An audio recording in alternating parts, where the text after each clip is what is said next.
So I initially wasn't going to make a video about this when I saw it about 6-7 hours ago. I'll admit, I was really pissed off when I saw this on my timeline. But between the time I first saw it up until now, this story has grown so much on social media. You've got so many people in the hockey world replying and responding to it that now I feel like it's an appropriate a time as any to talk about the Patrik Laine comments that were thrown at him and just how disgusting they are. So, today, of course, we're talking about Laine, good player on the Columbus Blue Jackets, point-per-game guy, very strong hockey player, but somebody who has taken a leave of absence from the team because he has entered the NHL's Players Assistance Program. That was a decision that we commended. We said that it was good that Patrik Laine was prioritizing his mental well-being and saying, hey, I need a little bit of support, I gotta take a step back. That is admirable. These things are difficult, so we can only come out there and accept what it is that's going on and welcome whatever sort of treatment is needed for Laine. But this is the tweet that started everything from earlier this morning. I saw this on my timeline and it kind of infuriated me. I was listening to a podcast about the Blue Jackets and I cannot believe that there are people out there that claim to be fans of this team and can go on a podcast and talk about a player being in the Players Assistance Program and refer to him being out, quote, because he was contemplating a Remington retirement. It's disgusting, and the fact that these guys all laughed at the joke and think it's funny says all that you need to know about that Blue Jackets podcast. Then there was a reply from Jody saying, that's disgusting, care to hint at which one? I'll do better, Dave said. Here's the clip. About 14 minutes into the B&B Roundtable show, you had the guy in the bottom left corner of the screen, Zach here, who happens to be driving whilst he's doing this podcast interview. Very interesting setup, if I do say so myself. But he does go out there on a little bit of a rant talking about how the Blue Jackets have not been fun to watch lately. He talks about how guys are injured, guys are out, and then he says for Patrik Laine that he's contemplating a Remington retirement, and responding to that, the rest of the guys on the show, on the top 3 rows, actually give a little bit of a chuckle, they laugh a little bit at it. You could debate whether or not they were laughing at the joke itself, or they were laughing at the discomfort of the joke. It's ambiguous either way, we haven't had any statements, but they did indeed laugh at it. The person who didn't laugh, though, was at the bottom right corner, Elaine. She actually replied to this Twitter thread saying, hi, I didn't laugh at the joke. What is a Remington retirement? And Dave goes out there and says this. I did notice you were the only one that didn't laugh, and I'm sorry I didn't point that out. A Remington is a firearm brand, so a retirement with a Remington is a reference to that. Now, I just want to let that sink in for a little bit. Podcast centering around the Columbus Blue Jackets goes out there and talks about one of their players and says, yeah, he's contemplating that. And, you know, it's really difficult to believe that somebody with a platform would go out there and say something like that. And in fact, it was so unbelievable that Elaine said that, yeah, upon finding this out, I let those guys know that I'll never be returning as a recurring guest or a guest in general on their podcast, which, you know, I'm going to go ahead and give the like right there. Pretty good morals, I'd say. But when it comes to this, when I saw it like 7 hours ago when this entire thing started up, of course, I was really pissed off to see it. Like, you don't want to go out there and talk about your hockey players in this way.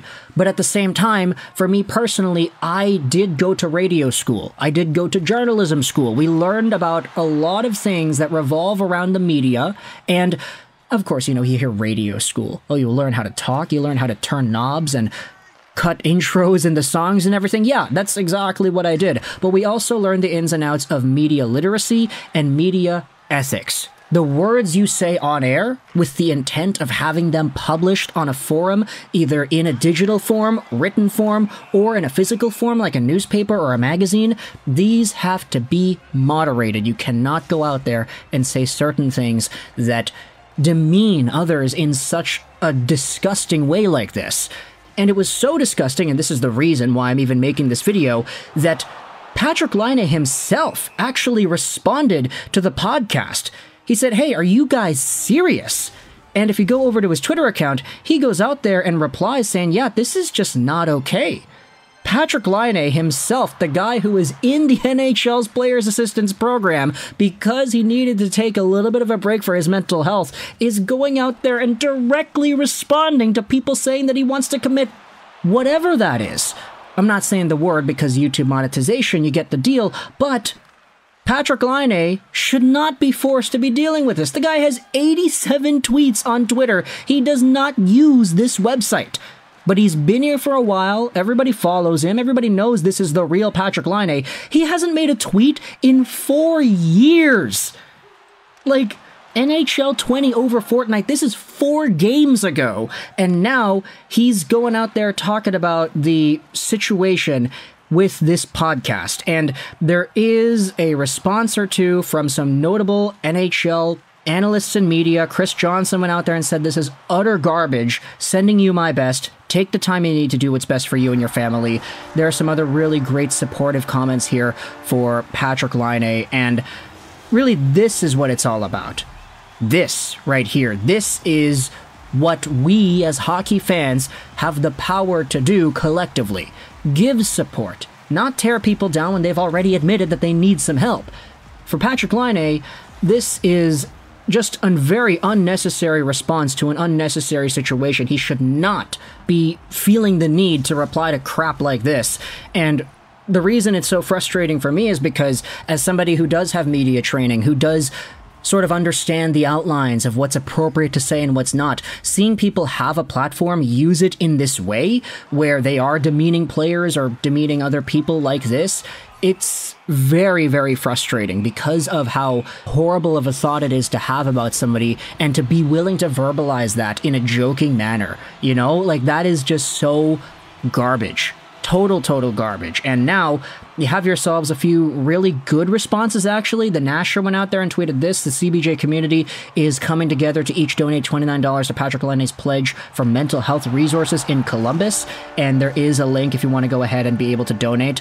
So this is, of course, a good response from the Columbus community trying to right a wrong that has been done over there. But at the end of the day, you know, the fact that Patrik Laine felt the need to respond himself just indicates how big of a story this has gotten and how terrible it really is. So I get it. You could go out there and kind of indicate, oh, Lego, you're being soft. It's this, it's that. It's, you know, hockey players are not tough, whatever. Hey, get with the times, man. It's 2024. Things are now available to people that may not have been available in the past, that needed to be available. We've seen all the stories from the Corey Hirsch's of the world talking about how this mental health support for hockey players has been lacking in the past few decades. So when one of the guys goes out there and says that he does need to take a step back, he gets joked about on a podcast saying that he wants to do this. Like, there's a reason this kind of stuff is stigmatized, and there's a reason this stuff is discomforting to talk about, but we are making steps.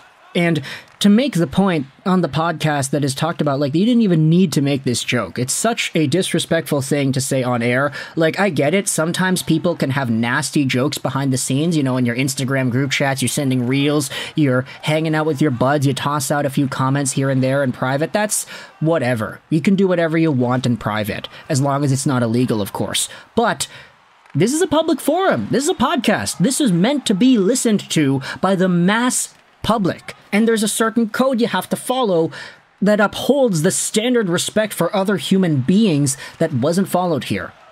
So for Patrik Laine, good on you for, like, actually, you know, responding to it. It sucks that he felt the need to respond, but it's good that he's putting a spotlight on it. But at the end of the day, you know, Patrik Laine can take as long as he wants to come back. Columbus doesn't even have that much of a cause for this season anyway, so it doesn't really matter, I feel. The Blue Jackets have a good one in Laine. I think a lot of the fans are sympathizing in this situation, but let me know your thoughts in the comment section below about these disgusting comments tossed his way. And to the guys over on the B&B Roundtable podcast, I mean, there's gotta be like a statement or something soon. Maybe by the time this video is uploaded, there's going to be something, but for now, we don't really have any response.